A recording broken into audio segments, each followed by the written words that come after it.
পুরুষরা আসেন, পুরুষরা। মহিলাদেরকে এখানে যাইতে দেওয়া হয় না, তো আপনারা দেখলে বুঝবেন না। একটু আপনারা সাইডে থাকেন।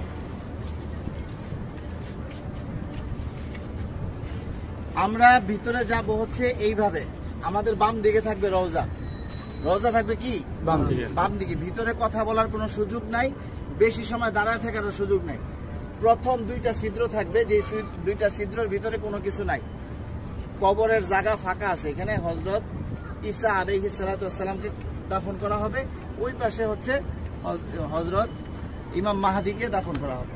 তো এই যে প্রথম দুইটা ছিদ্র ফাঁকা, এখানে অনেকে দেখবেন সালাম দিতেছে, ভিড় লেগে আছে। এখানে সালাম দিব না, আমরা সালাম দিব হচ্ছে এইখানে।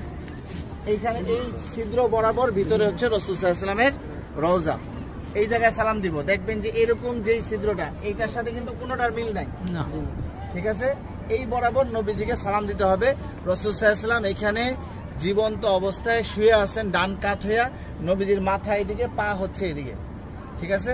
রাসূল শুয়ে আছেন, উম্মতের সালাম গ্রহণ করতেছেন। হ্যাঁ, সরাসরি সালাম গ্রহণ করতেছেন। তারপরে এখানে আবু বকর রাদিয়াল্লাহু আনহুর কবর, এই বরাবর এখানে আবু বকর রাদিয়াল্লাহু আনহুকে সালাম দিতে হবে। কিভাবে সালাম দিব? নবীজিকে কিভাবে দিব? আসসালাতু আসসালামু আলাইকা ইয়া রাসূলুল্লাহ, আসসালাতু আসসালামু আলাইকা ইয়া হাবিবাল্লাহ। যতটুকু বেশি আমরা পারি বলার চেষ্টা করব। সালাম দেওয়ার সবচেয়ে সুন্দর সময় হচ্ছে রাত্রে 10:30টার পর থেকে নিয়ে রাত্রে 1টা-2টা পর্যন্ত ফাঁকা থাকে, ভিড় থাকে না। আর দিনের বেলা সকাল 7টা থেকে নিয়ে একেবারে জোহর পর্যন্ত কি ফাঁকা থাকে, ফাঁকা। আসরের সময় থেকে নিয়ে এশারের পর পর্যন্ত কি থাকে? ভিড় থাকে। যত বেশি পারেন নবীজিকে সালাম দিবেন। যদি সালাম কবুল হয়ে যায়, আল্লাহর নবী বলতেছেন যে আমার রওজায় যে সালাম দিল তার উপরে, আমার উপরে ওয়াজিব হয়ে যায় তার জন্য হাসরের ময়দানে সুপারিশ করা। আমার সালামটা যদি গ্রহণ করেন নবীজি, তাহলে আমাদের এইটা নাজাতের উসিলা হয়ে যেতে পারে। যাই হোক, বলতেছিলাম এই বরাবর আবু বকর রাদিয়াল্লাহু আনহু। আবু বকর রাদিয়াল্লাহু আনহু মাথা এদিকে, পা এদিকে। নবীজির মাথা এখানে, রাসূলের পা এই পর্যন্ত আসছে। রাসূলের শরীরের ওই পাশে হচ্ছে কি আবু বকর রাদিয়াল্লাহু আনহু। আবু বকর রাদিয়াল্লাহু আনহু ঘাড় বরাবর হচ্ছে হযরত ওমর রাদিয়াল্লাহু আনহু। উনি আরো ওই পাশে, ঠিক আছে?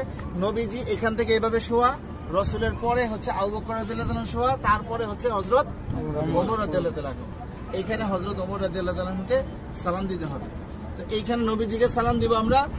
আর রাসূলকে অনেক মানুষ আমাদেরকে বলছে না সালাম দেওয়ার জন্য, তো আমরা নিয়ত করব যে আমাদেরকে যত মানুষ সালাম দিতে বলছে তাদের সকলের পক্ষ থেকে সালাম, আসসালাতু আসসালামু আলাইকা ইয়া রাসূলুল্লাহ, ঠিক আছে? তারপর আবু বকর রাদিয়াল্লাহু আনহুকে সালাম দিব, হযরত ওমর রাদিয়াল্লাহু আনহুকে সালাম দিব। তারপরে এখানে কোনো কিছু নাই, ফাঁকা আছে কবরের জায়গা ভিতরে। আমরা এদিক দিয়ে বের হয়ে যাব।